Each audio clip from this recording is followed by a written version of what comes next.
Hey everyone, welcome to another video. Today we're going to talk about issue number 8 of Ultimate Black Panther, written by Brian Edward Hill. But before we dive into the story, I want to ask you a favor. If you enjoyed this video, please leave a like and a comment to help the channel grow. Now when it comes to this comic, I'll say it is an okay story, but the biggest reveal comes in the end, and that is where this issue thrives. Because up to this point, this title has been a decent slow burn that I think is going to culminate in something great, especially when he teams up with the rest of the Ultimates and faces the Maker. Up to this point, our king has been going through a fundamental change in how he sees the world, because so far, he used to base his decisions on science to now looking beyond that. So now the war has raged for months, and Khonshu has built an army that worships him as a god, calling himself Moon Knight, and empowered them with a mysterious, unstable element as a counter to vibranium. So the Black Panther now defends Wakanda, but he knows they're outmatched, and so he has sent Storm and Killmonger in search of aid. Alright everyone, this issue opens right in the middle of an all-out war between the forces of Wakanda and Khonshu. And let's just say, neither side is pulling punches, and strangely enough, despite their technology, they prefer to do battle the old-fashioned way, face-to-face. While our king is leading the charge, we get a small excerpt from the Book of Bast, and it goes as follows: "You will guide them to their better natures through the storm of violence and despair. But one must also be mindful not to rip the womb of nations. And in the end, let no brother strike against another, and let no righteous tear find the soil." On this page, every single word mentioned within that passage was disrespected, as kin fought kin. According to this passage, the Black Panther was supposed to be the hand that walks within her power and is designed to shield them all from fear. But due to the forces of the Moon's willingness to rule, our king had no choice. So as chaos breaks loose, at one point in the battle, several of Moon Knight's soldiers surround the Black Panther and went to work on him. But little did they know, just like the MCU, this was not the brightest idea. Because with each hit, with each strike, the Black Panther just stores up additional energy, so when we turn the page, we see all that kinetic energy erupt from his body in a vibrant purple shock wave. Now following that attack, the Black Panther took a brief moment to reflect on what he did, because those who follow them will mirror his virtues, so just as hard as he fought, his people would do the same. So because of that, one must be careful to calm his spirit and move with grace, if he ever wants to form some form of peace. But despite his wishes to end the fighting, he is still in the middle of a battle, so on the next page, we see a gigantic soldier of Khonshu walk up behind the king with a glowing green blade in hand, as the battle still waged on around them. It was obvious to me that this individual was under special orders to target the king directly, based on the weapon in his hand, because that green aura flowing from that weapon resembled the element in Khonshu's ownership. And just like always, the moment of peace was broken by the start of their battle. But unlike the previous battle, this one did not go according to plan, because this man's strength alone was beyond the Black Panther's, which on a side note is hard to believe considering what the heart-shaped herb is capable of. But anyway, to make this interaction worse, the brute drove the blade into the king's thigh.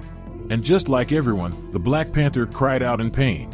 So with that transpiring, the follower of the moon informs the Black Panther that Khonshu brings illumination and then tells him to receive its blasphemer.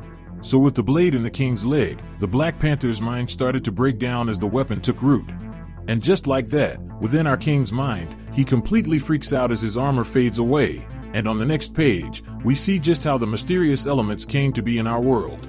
So according to the depiction, two worlds collided, and after a meteor shower, they crashed down to Earth. And at that moment, in a roundabout subliminal way, the writer in this scene showed us just how Wakanda came to power. Because before the impact, the people who would eventually form Wakanda were basically exposed, like the king on this page. But as soon as they touched the vibranium, the once defenseless nation metamorphed into a furious superpower. Now following that vision, we see our king wake up from a dream in a medical center. And once up, Okoye went on to tell him that he passed out on the battlefield and was passed out for several days, to the point where she had to lie to their people about his status. And during that whole time, she wasn't even sure if he was going to make it.